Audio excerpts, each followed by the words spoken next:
Hello and a very warm welcome to our discussion, Defending Democratic Values at Home and Abroad. My name is Alexandra von Naam and I'm very happy to be your host. And I'm delighted to introduce our guest, High Representative of the European Union for Foreign Affairs and Security Policy, Josep Borrell. Great to have you with us, Mr. Borrell. I know it's been a very busy day for you today with the EU-US summit going on, and I'd love to hear more about the summit. And we also want to talk about what's going on in our neighborhood, what is the state of democracy there, and what are the challenges the European Union is facing, and about the leverage the European has or does not have to uphold the values that it stands for. So a very warm welcome, and to our audience, do not hesitate to ask your questions via the chat function. So maybe we can start with the summit today. It's been quite a while. 7 years since the last opportunity for leaders from both sides of the Atlantic to have an exchange, face-to-face exchange in such a format. And Joe Biden has made it clear that he is coming to Brussels, to Europe, with the message that the US is back and at the table, eager to engage, eager to cooperate with the European Union. Did he convince you? Did he charm you today? We were charmed before, but after we were still more charmed because the ambience was very good.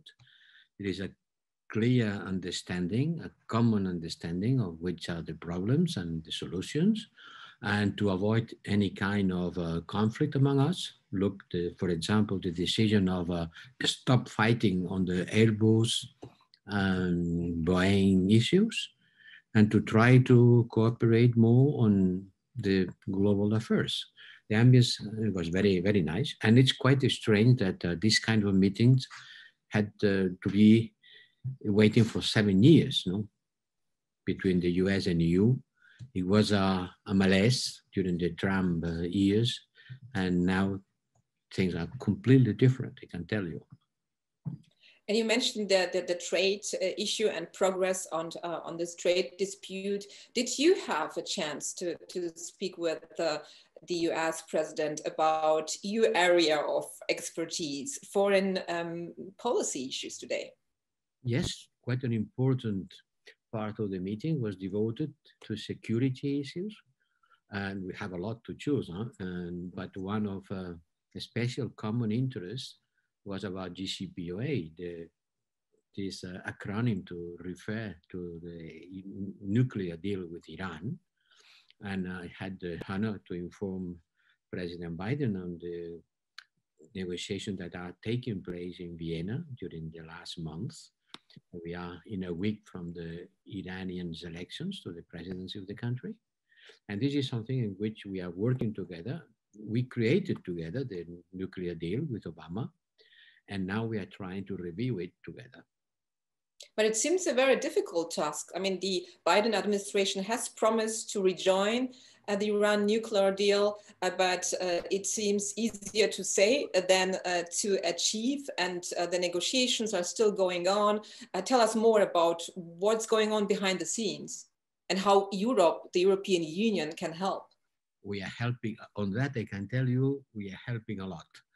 I am the coordinator of the JCPOA, and my people are in Vienna doing the go-between between the Americans and the Iranians, because there is no direct talks among them. There is not talking like you and me are talking. There is a kind of navette among the two of them, and we are playing an important role, first as coordinator of the board of the JCPOA, where Russia and China are also sitting. And secondly, to try to see how can we, you know, it's not so easy to say, I'm leaving, now I'm coming. No, it's I'm leaving and I am putting sanctions. And now the sanctions have to be lifted. And the Iranians said, okay, we are leaving, why should I continue abiding by the deal? Now I'm going nuclear. And they have to go back and forget the step that had been taken on the way to becoming nuclear. And you know, Iran has lost an incredible amount of money due to the American sanctions, because for 2 or 3 years they haven't been unable to export oil. So there is tens of thousands, or no, hundreds of thousands or millions of dollars lost, and they have been advancing on the nuclear. They are a little bit out, still in, but on the border of the deal. And the Americans have to leave the sanctions, and the Iranians have to go back to full compliance with the deal. This is a very sensitive issue, but I am moderately optimistic. And I asked President to, well, I ask, it's a little bit presumptuous to say that I'm asking anything to the President Biden, but I informed President Biden that we are close to the deal and that we should not lose this opportunity. And what did he say? Well, he smiled. Okay, but the problem, of course, is that the U.S. wants Iran first to comply with the deal, and Iran wants first the sanctions to be lifted. So, what would you say? What is the first priority here? Problem of timing, the scheduling. No, you first. You first. No, you. And you leave the sanctions. Every sanction at the same day, or little by little, one shot or gradually, to go back to the full compliance of the deal. You know, there is the Atomic Energy Agency, who is surveying the nuclear sites in Iran. We have a deal, they have a deal, and until the 24th of June, the nuclear agency will still be able to survey what's happening in the nuclear side of Iran. Later, they will not be authorized, so we have to act while we still have a full knowledge of what's happening there. It's quite more complicated than what I could explain in a few words, but you understand, no? Who does when, who starts, at which pace, how quickly, and there is also a problem of economic compensations, security, more issues that have to be dealt with after the issue of missiles, the regional stability, the broader Middle East. But as I said, step by step, let's go back to what we had before Trump left, and then we'll talk about other things. In a couple of weeks, we'll know if things finish well or not. Okay, and talking about another issue that is also important for the European Union, and of course for the US, his visit and the summit in Brussels was his last stop before heading to Geneva to meet Russian President Vladimir Putin. And you yourself had a controversial meeting with the Russian officials during your visit to Moscow.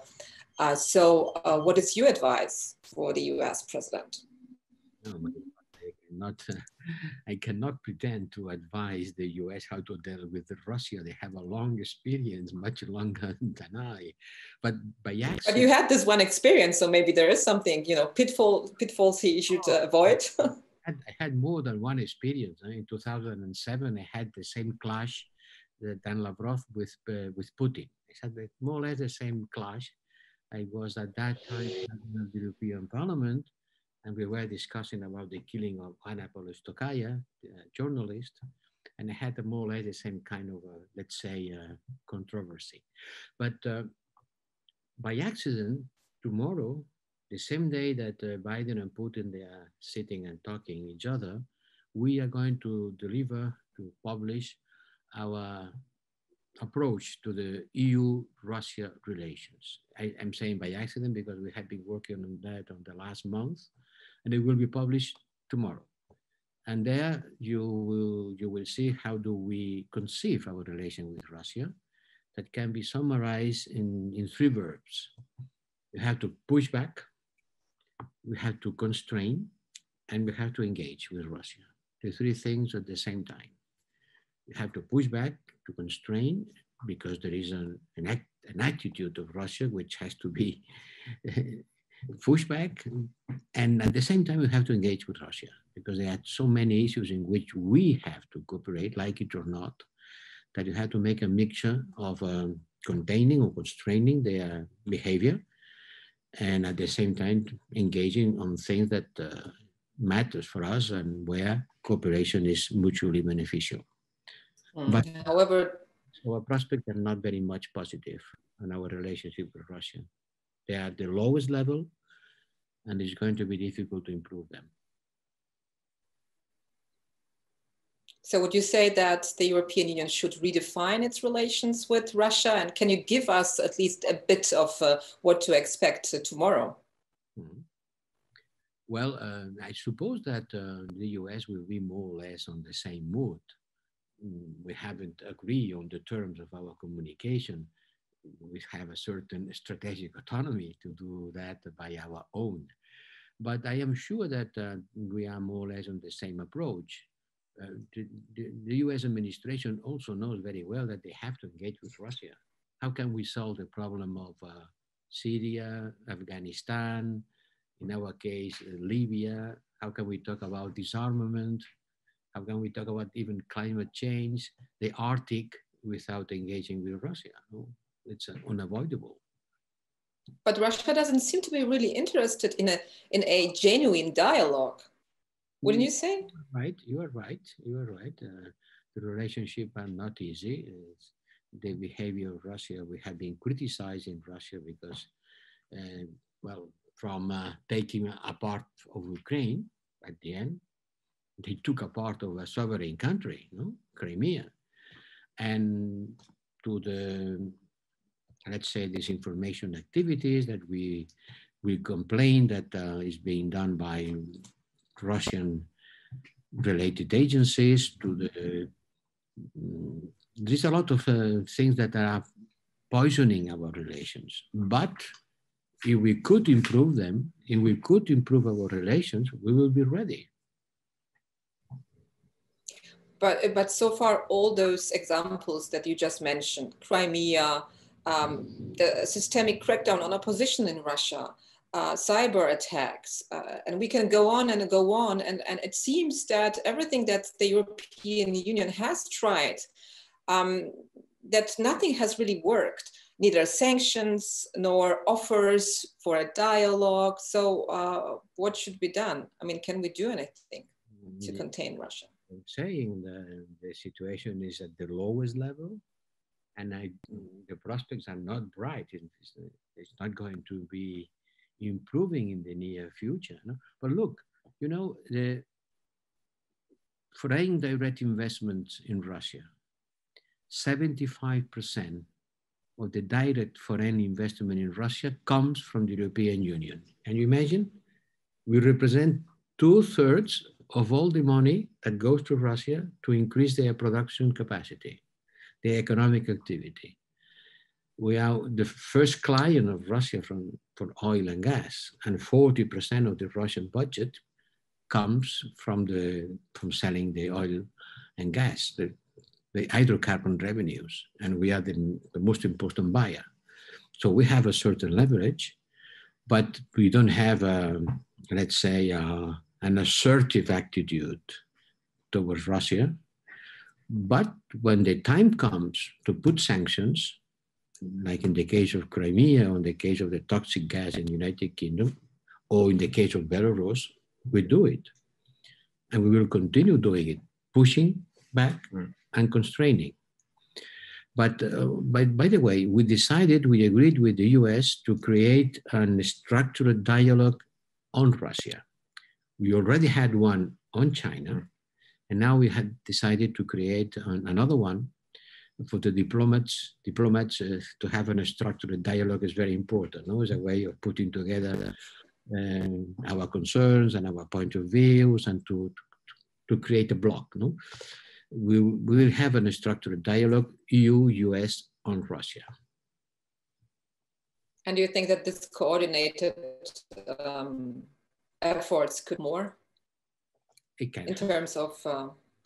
It helps, and everybody knows that you are together on the same side, and that you share your capabilities, and you share everything from intelligence to the decision-making process, and the problems and the concerns that each one of us have with respect to Russia will be put together on this new dialogue. And you just mentioned Belarus, and of course, talking about Russia, we also need to talk about Belarus and what happened there. The forced landing of a Ryanair flight was an unprecedented incident. And the European Union reacted very quickly in this case and firmly. But the journalist Roman Protasevich, he's still in jail. And his parents are worried sick about him. Can the European Union do anything about that? Look, we are not a military alliance. We have the tools of the civil actions and the economic actions. Our capacity is civilian and economic. And we are using these capacities. And I think that the Belarusian regime will have to pay the consequences of these actions, because the economic sanctions, not personal sanctions to the people of the regime, but economic sanctions to the key sectors of the Belarusian economy, like the exports of potassium and others, if finally they are agreed by the member states, it's going to be a big, big pushback. It's going to be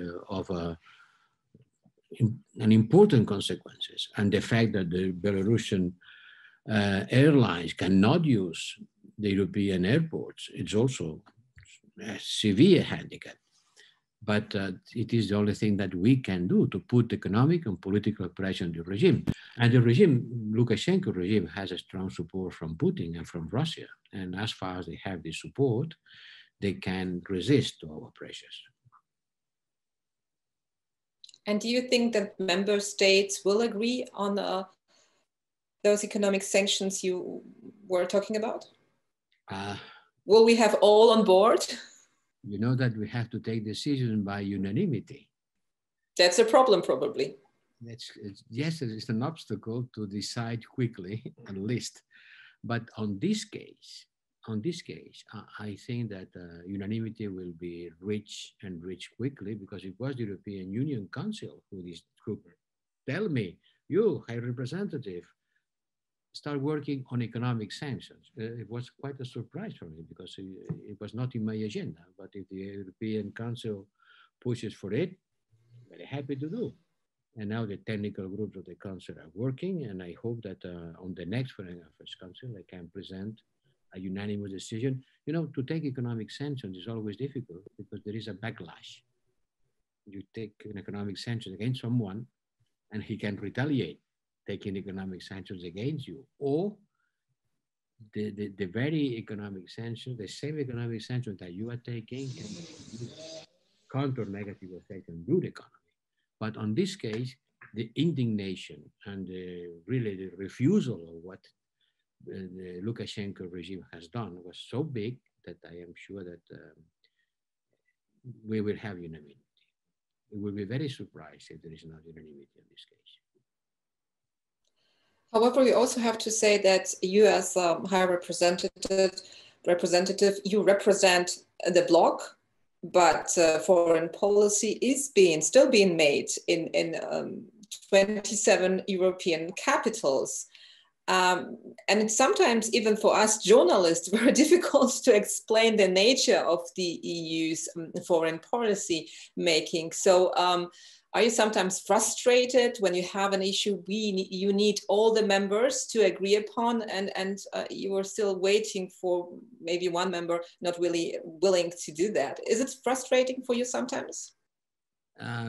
This is not a job for someone that gets discouraged quickly. You have to have a certain willingness to insist, because the foreign policy of the European Union is something on the making. The European Union is a strange animal. No? At the end, is an association of sovereign states. And these states decided to pool and to share some parts of their sovereignty, but they haven't decided to pool and share the foreign policy, nor the defense policy. Each member state remained sovereign on that. But they decided to try to create a common. Common, what does it mean, common? Common doesn't mean unique.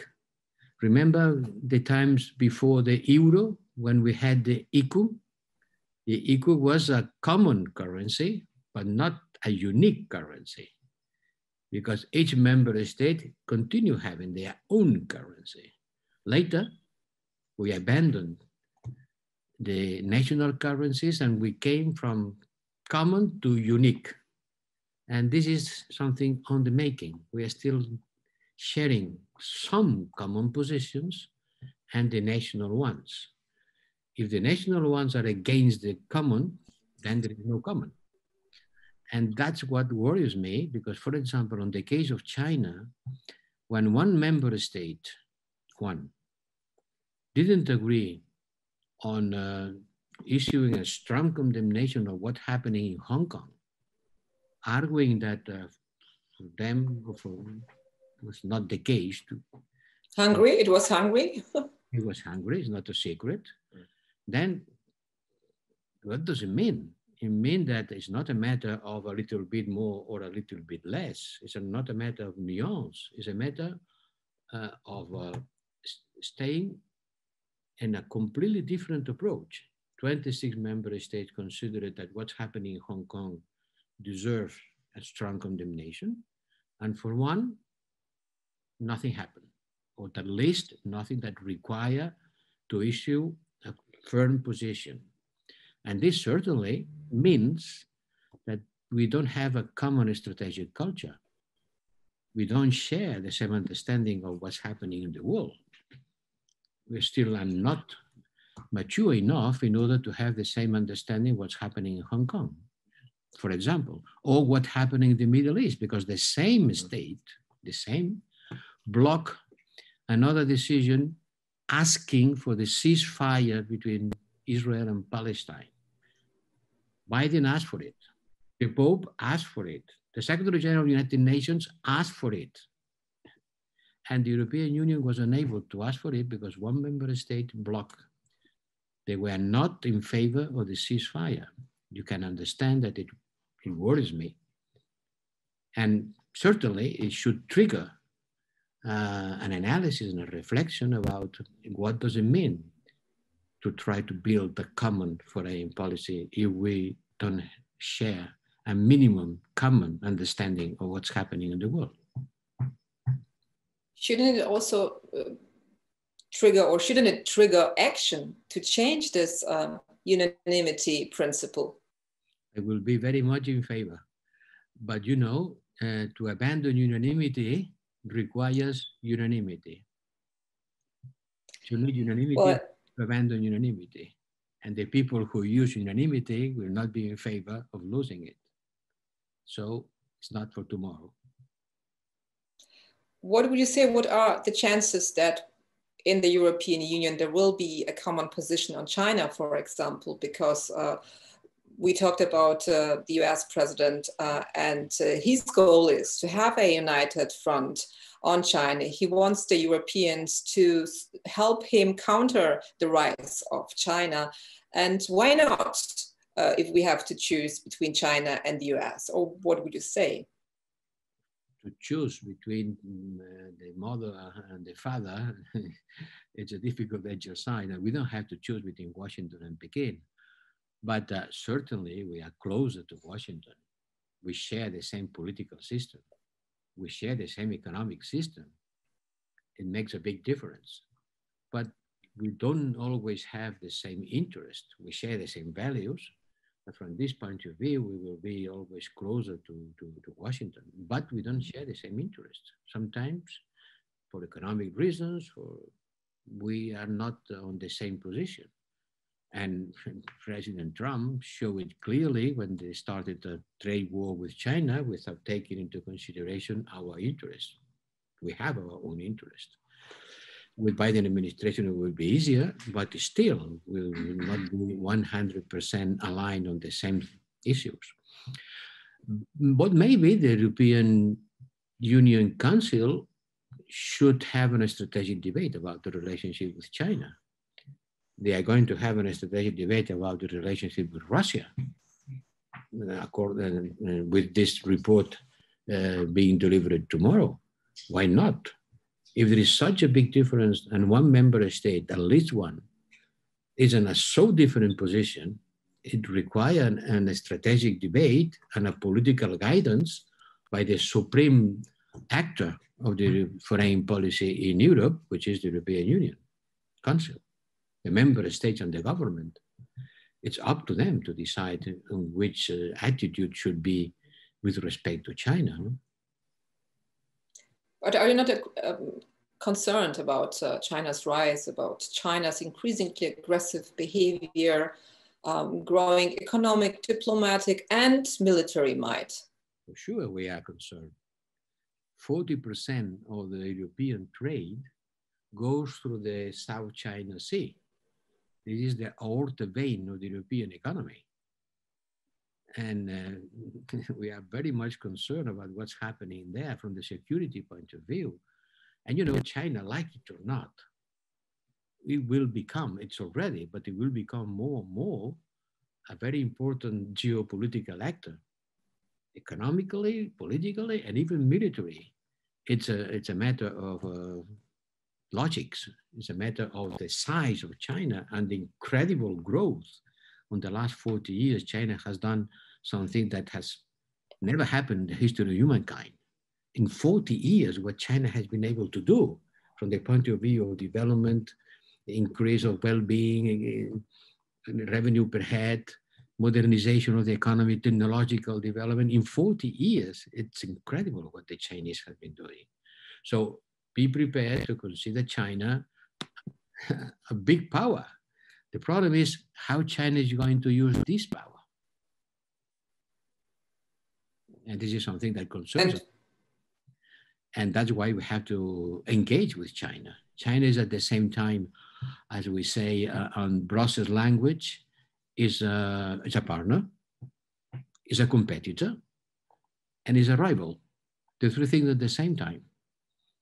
It's a rival, yes, because our systems are in a certain rivalry. You know, one of the biggest issues or questions of this century is which political development mode will follow the African countries, which will be soon 1.5 billion people, the biggest concentration of humankind. Which kind of political development they will follow? A Western one or a more authoritarian one, because the Chinese will convince them that their model is much more efficient. They are trying to do so, and the pandemic has been offering a good opportunity for them to say, look, we are the best ones. We deliver more. We are much more efficient. We provide vaccine. We provide masks. Our economy is booming. Our political system is more efficient than the Western one. Well, put on the shoes of these young people in Africa or Latin America, and it's not clear which kind of political model you will prefer. This is a battle of narratives. It's a battle of stories. Political, yes, narrative is a good word, you know? And this battle has a lot to do with hegemony, which is not being to be conquered by military means. It's going to be much more depending on your job, on to explain stories, and to win the spirits of the people. And so I understand. I understand that this is your saying that the EU should also get more engaged in Africa and do more. Yes, because we are not very good. We are not very good on selling ourselves. You know, for example, in the matter of vaccines, some people blame the European Union for not exporting, banning exports. There is a lot of news around the world. Europeans are banning exports. Banning exports? We have exported half of our production. We have allocated half of our production to the European citizens, and the other half has been exported. How much the US has been exporting? 0. And the UK, 0. And we have exported half our production and we are banning exports, well, we need a little more of marketing, political marketing. Great. On this note, we can wrap up our discussion. Thank you so much for being with us on this busy day, and all the best. Thank you very much for watching, and have a wonderful evening, and stay safe. Stay safe and work hard. Thank you.